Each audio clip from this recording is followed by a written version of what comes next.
Bonjour à tous, aujourd'hui je vous propose une sélection de livres cocooning, des livres qui font du bien, des livres qui détendent, des livres qui donnent envie de se pelotonner sous son plaid et de se perdre dans sa lecture. Ce sont des livres qui parlent de livres, j'aime énormément cette thématique. J'ai sélectionné quelques livres dans ma pile à lire, donc des livres que je n'ai pas encore lus mais qui me font extrêmement envie. On va commencer tout de suite avec La bibliothèque des cœurs cabossés de Katharina Biwald. C'est aux éditions J'ai lu. C'est une couverture déjà qui est complètement dans le thème cocooning, je trouve, qui est très jolie. Dans ce livre, alors c'est un livre à dimension épistolaire puisque on va suivre un échange de lettres entre une jeune femme de 28 ans qui s'appelle Sarah Lindqvist. Alors excusez-moi pour l'accent, les noms suédois un peu difficiles à prononcer parfois. Donc cette jeune femme de 28 ans qui va échanger des lettres avec une vieille dame qui s'appelle Amy Harris et qui vit à Broken Wheel dans l'Iowa aux États-Unis. Les échanges de lettres, de ce que j'ai compris, donc vont parler de la vie, certainement des questions métaphysiques et puis aussi énormément de littérature.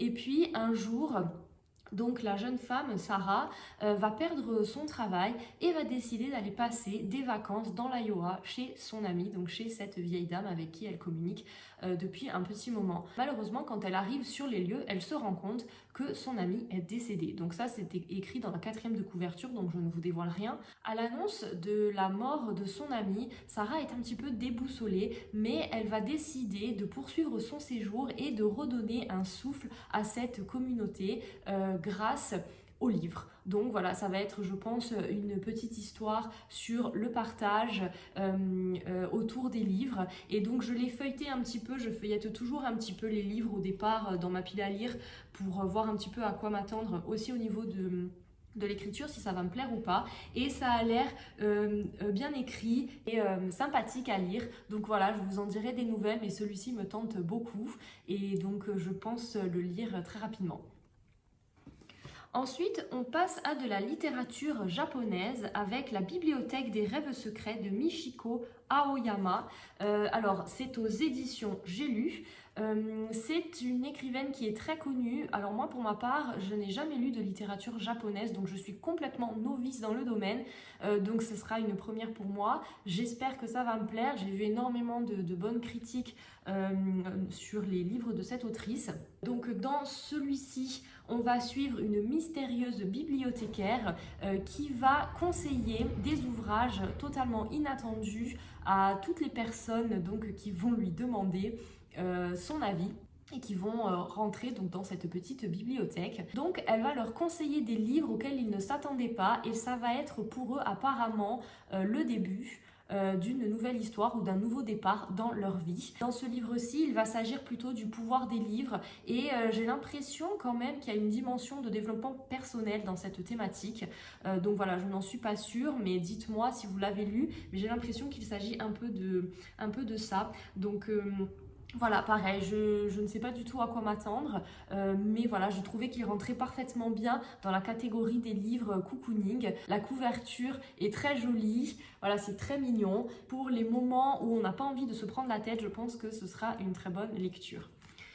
Ensuite, je vais vous parler du chat qui voulait sauver les livres de Sosuke Natsukawa. C'est aux éditions Pocket. Excusez-moi une nouvelle fois pour la prononciation des noms japonais. C'est une couverture que je trouve vraiment très jolie. Alors celui-ci, c'est un livre qui est assez surprenant et donc encore une fois, là je vous parle d'écrivains japonais, donc c'est une première pour moi, donc j'espère vraiment que ça va me plaire. Pour celui-ci, je vais vous lire la 4e de couverture. Rintaro Natsuki, lycéen flegmatique, est sur le point de fermer la librairie héritée de son grand-père quand il reçoit une visite inattendue. Un pelage tigré, une queue touffue, 2 yeux verts perçants, pas de doute, c'est bien un chat qui parle. Et ce félin exprime une requête plutôt inhabituelle. Il demande, ou plus exactement exige, l'aide de l'adolescent pour sauver des livres. Le monde serait en effet peuplé de livres solitaires, non lus et mal aimés, que le chat et Rintaro doivent libérer de leurs propriétaires négligents. Le duo atypique se lance alors dans une quête périlleuse au cœur de labyrinthes extraordinaires.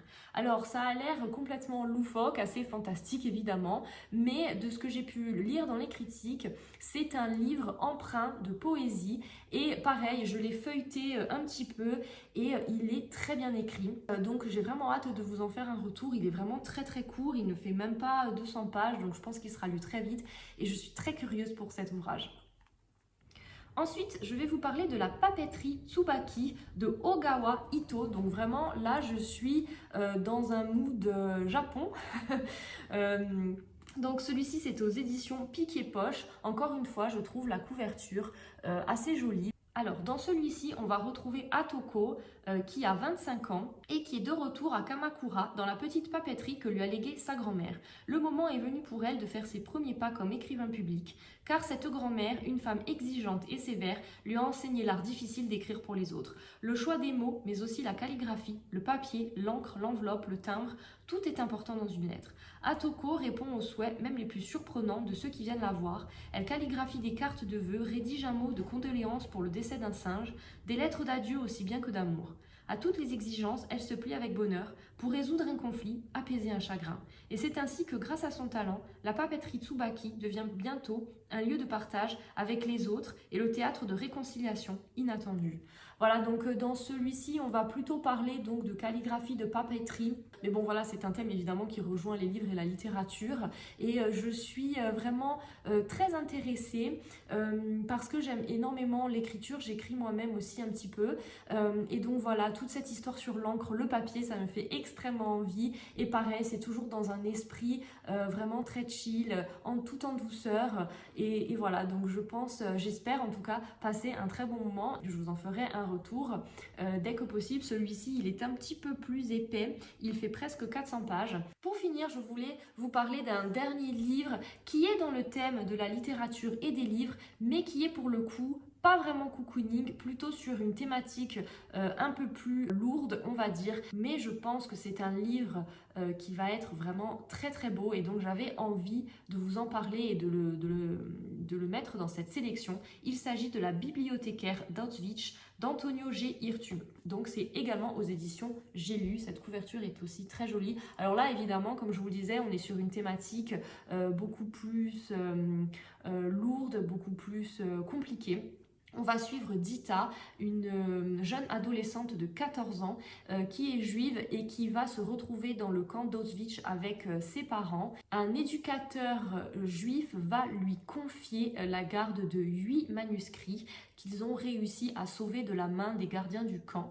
Et cet éducateur va demander à cette jeune adolescente de veiller sur ses livres. Et c'est ce qu'elle va faire au péril de sa vie, donc de protéger ses livres et c'est une histoire vraie. Apparemment c'est fait à partir du témoignage de Dita Kraus, la véritable bibliothécaire d'Auschwitz.